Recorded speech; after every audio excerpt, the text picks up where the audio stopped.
दरबान ने खेमे का पर्दा उठाया और सर से इशारा किया। फहद खेमे में दाखिल हुआ।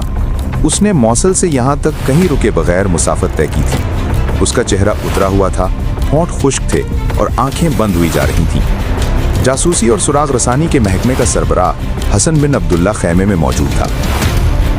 मालूम होता है तुमने आराम के बगैर सफर किया है, सुल्तान अयूबी ने फहद से कहा। बैठ जाओ। दरबान को इशारा करके कहा, उसके लिए खाना यहीं ले आओ। खबर ऐसी थी कि आराम की मोहलत हासिल करना गुनाह मालूम होता था। फहद ने उखड़ी हुई सांसों से कहा, मेरा घोड़ा शायद जिंदा न रह सके। क्या खबर है? शाह आर्मीनिया अपने दारुल हलाकुमत में नहीं, फहद ने कहा। वो हरजम में खैमाजन है। इज़्ज़ुद्दीन उसे मिलने हरजम जा रहा है। जाहिर है कि ये हमारी फौज के खिलाफ मुआहिदा होगा। शाह आर्मीनिया के साथ अपनी फौज के भी 2 दस्ते होंगे और इज़्ज़ुद्दीन भी अपनी फौज के 2-3 दस्ते अपने साथ ला रहा है। ये बादशाह शाही शानो शौकत से एक जगह इकट्ठे हो रहे हैं। सुल्तान अयूबी ने मुस्कुराकर कहा, फिर पूछा, मौसल में सलीबियों के क्या रंग ढंग हैं? सलीबी ठंडे ठंडे से मालूम होते हैं, फहद ने जवाब दिया। उनके जखीरे की तबाही की इत्तला आपको मिल चुकी है।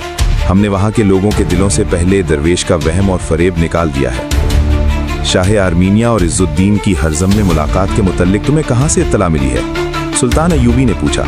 मैं कैसे यकीन कर लूं कि ये इत्तला सही है? रफ़ी खातून की इत्तला गलत नहीं हो सकती, फहद ने कहा। अल्लाह उस अजीम खातून को अपनी रहमतों से नवाजे, सुल्तान अयूबी ने कहा और जज्बात के गलबे से उसकी आवाज़ भर आई। रफ़ी खातून ने आपको सलाम कहा है, फहद ने कहा, और ये भी कि इज़्ज़ुद्दीन के पांव लड़ने से पहले ही उखड़ गए हैं। उस पर घबराहट तारी है और अगर उसे एक ज़रब और पड़ी तो वो घुटने टेक देगा। मोसल में कोई फौजी हलचल है? सुल्तान अयूबी ने पूछा। कोई जंगी तैयारी? सलीबी जासूस और मशीर सरगर्म हैं, फहद ने जवाब दिया।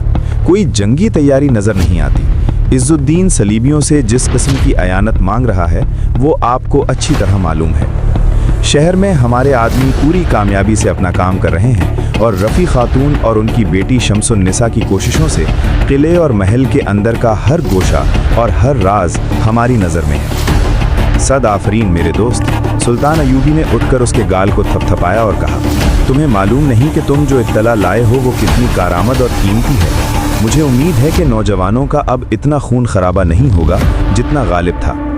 उसने सालारों से मुखातिब होकर कहा, अब हम तल खालिद का मुहासरा नहीं करेंगे, फौज उधर ही जाएगी।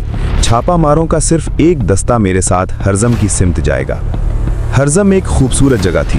हर तरफ सब्जाजार, चश्मे और हरे भरे दरख्त थे। हरियाली से ढकी हुई चट्टानें भी थीं।